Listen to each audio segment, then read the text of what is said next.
गांव के किनारे एक छोटा सा मंदिर था जहां हर रोज साधु आते और लोगों को धर्म और जीवन का ज्ञान देते।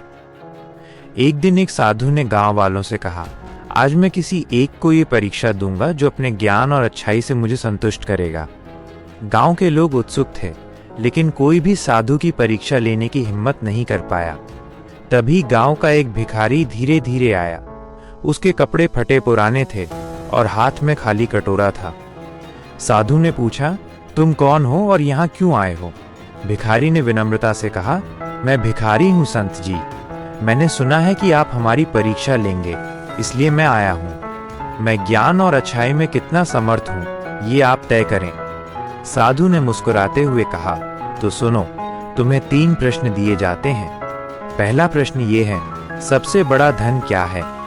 भिखारी ने तुरंत उत्तर दिया, संत जी, सबसे बड़ा धन प्रेम और दया है। धन और सोना केवल हाथ में रहता है, पर प्रेम और दया दिल में हमेशा जीवित रहती है। साधु ने सिर हिलाया और दूसरा प्रश्न पूछा, यदि तुम्हारे पास खाने के लिए केवल 1 रोटी हो और कोई भूखा आए तो तुम क्या करोगे? भिखारी ने मुस्कुराते हुए कहा, संत जी, मैं उस भूखे को रोटी दूंगा। भले ही मेरे पास केवल 1 ही रोटी हो, लेकिन किसी को भूखा देखना मेरा कर्तव्य है कि मैं उसकी मदद करूं।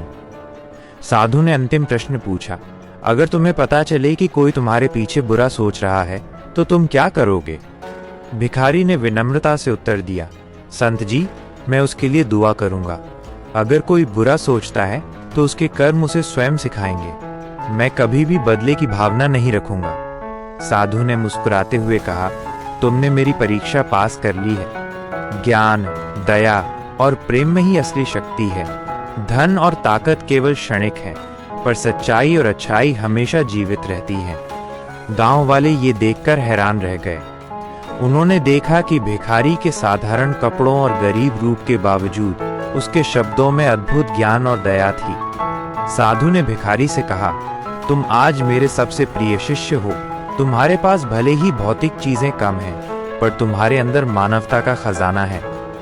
भिखारी ने सिर झुकाकर धन्यवाद दिया और साधु ने उसे आशीर्वाद देते हुए कहा, जाओ और इस ज्ञान को गांव में फैलाओ।